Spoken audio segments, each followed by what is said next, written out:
Some years ago I got this book with an interesting looking cover. There was a striped transparent plastic sheet included. Now if I put this sheet on the book cover and move it around, I get a very cool effect. And rotating it gives me another cool effect.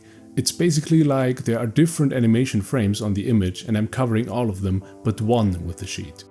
And when I move the sheet, another frame becomes visible.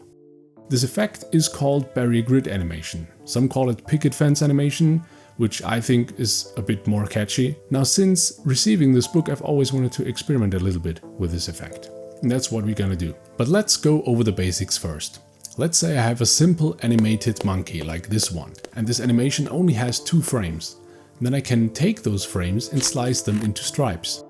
Every second stripe is now just white, and those 2 images can be combined so the stripes of frame 1 and 2 are alternating. Now I can take one of those striped sheets and cover half of the image with it, and by moving it around I can change the frame. But how many frames should I use and how thick should the stripes be? To answer those questions, I dug out an old walk cycle animations I made a few years ago. I got this little dude Flurp back then, and he should be perfect to do some tests. So I printed out different combinations of frame count and stripe width. And first I used the wrong kind of transparent sheet, so I ended up with this thing looking like some ancient script or something.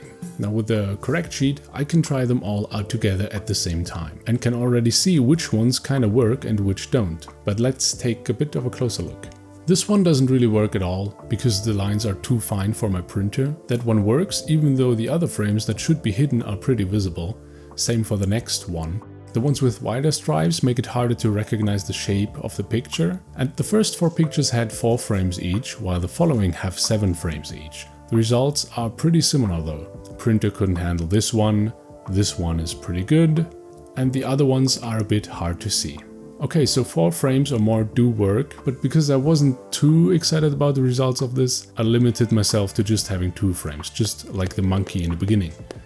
So I made this little guy with only 2 frames. I also made this little sleeve thing with his full name on it. This is a bit simpler to handle because I just have to put the card in and wiggle it from side to side. The funny thing is when I rotate the card a little, the frames start to merge together and create a different animation. So I started to wonder if you could somehow put multiple animations into one picture. For example, if you have 2 characters like these 2 and you want to animate them independently of each other. So I came up with this. I colored the characters differently for the video, but it would work the same way if I hadn't. If I overlay this picture with vertical stripes and move them back and forth, I can make the red character move. If I turn the overlay sheet so the stripes are horizontal, I can make the blue character move. Now the combination of those 2 stripe patterns would be a grid, and if I use that, I can make both of the characters move, depending on if I move the sheet vertically or horizontally.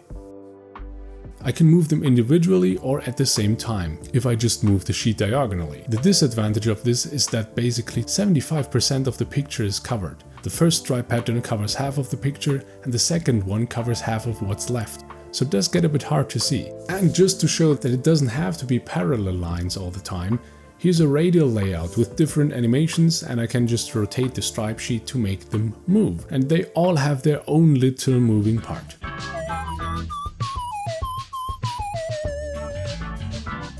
The animation doesn't have to stop either. If I bend the image into a cylinder and put a cylinder-shaped stripe sheet around it, I can just make this rocket fly for as long as I want. I also tried out this little snake, which turned out very wriggly. And yeah, I made it in Paint. How did you notice?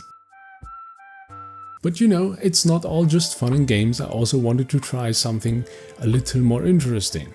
So I can use this technique to alternate between frames. Cool.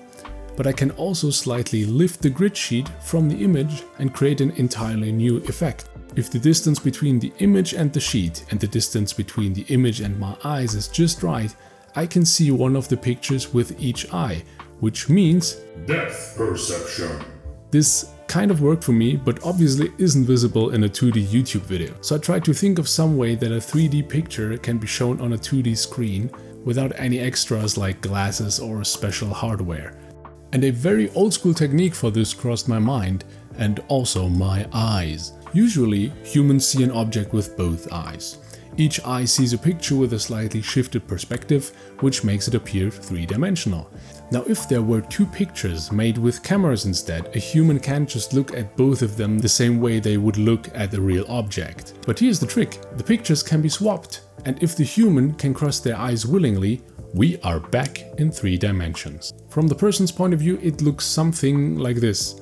What each eye sees is shifted so that the two pictures overlay in the middle and are perceived as one object by the brain, just from 2 different angles. This is easier the further away the screen is. Another trick is to focus on an object and bring it closer, which makes the eyes cross automatically. But that's gonna be it for this video. I hope you enjoyed these little experiments and maybe I could inspire you to craft your own little picket fence animations. Or perhaps you can think of an entirely different use for this technique. Let me know in the comments. Thank you so much for watching. Until next time. Bye bye.